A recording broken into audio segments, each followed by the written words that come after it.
Hey, everybody. This is Pastor Joel. I just wanted to give you an update about our service this Sunday. We've been tracking with the news and developments about the spread of the coronavirus here in the city and in the country, as I'm sure you have.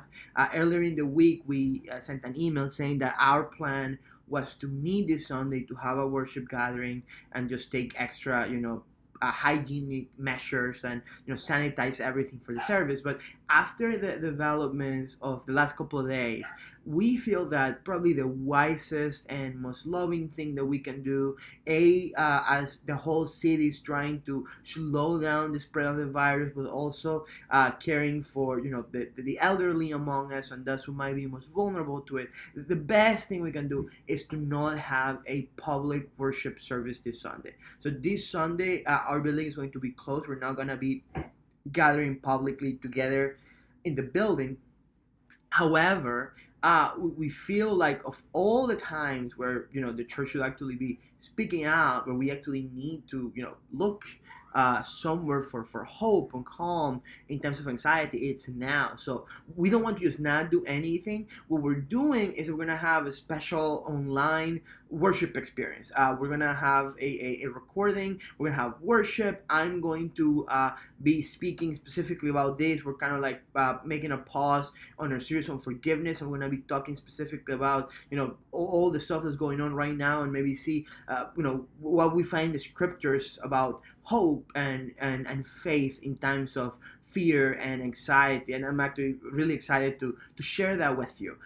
So what's gonna happen? Sunday morning, you're gonna get an email. It's gonna have a couple different links of how you can watch the stuff. It's gonna be in all of our platforms. So we have a YouTube channel. It's gonna be on Facebook. It's gonna be on Instagram. It's gonna be on the website, and all of our social media platforms will also have a link where you can watch this video. We're trying to put together also some stuff for children. So if you're a parent of a children that comes to Encounter, we'll have some stuff for you that you can download, print at home, stuff that they can do so they can have something to engage. And I do want to encourage you, because our idea is that we're all together, in different places, worshiping and gathering. My encouragement would be, if you want to share communion with us, maybe find some grape juice or some wine at home and some bread, and then we'll have a time where we can all kind of like take communion together in different places at different moments in times, through the blessings of technology. So that's a plan for this Sunday. We haven't made a decision about the following Sunday yet. We're trying to look at this week by week. As soon as we make a decision about the following Sunday, we'll let you know through all of our communication means.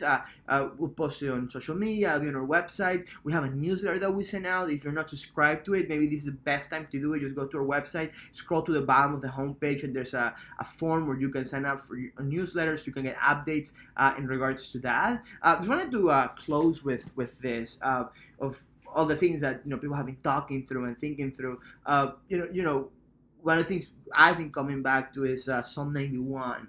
I'll just read you the first verse. Psalm 91 says, "Whoever dwells in the shelter of the Most High will rest in the shadow of the Almighty.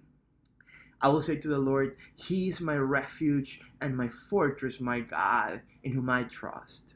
Surely He will save you from the fowler's snare and from the deadly pestilence. He will cover you with His feathers, and under His wings you will find refuge.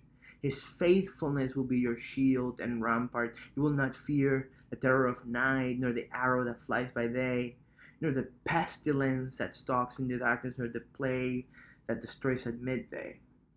And the psalmist goes on. What I love about the psalmist is that he doesn't pretend that there's not that stuff going on.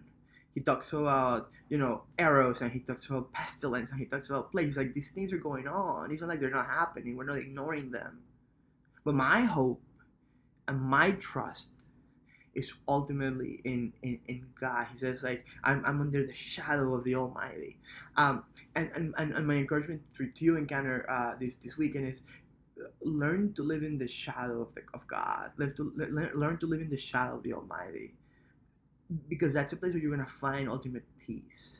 And in these times where everybody is rightfully concerned and afraid and with anxiety, now probably the best thing we can do is to be a witness to what it looks like to live a life of hope. Not a life that ignores the facts, not a life that pretends stuff's not going on, but a life of true hope that believes, yes, this is going on, but you know what is also happening? Uh, there is this God that has power beyond what we can see, in whom we place our ultimate trust. So, no public services this Sunday here, but look to our website, look to our social media platforms, look to your email inbox on Sunday morning, and you have the link where you can watch our online worship experience. I love you guys. I'm praying for you, and I really, really cannot wait to gather with you all in person, hopefully very, very soon. Grace and peace.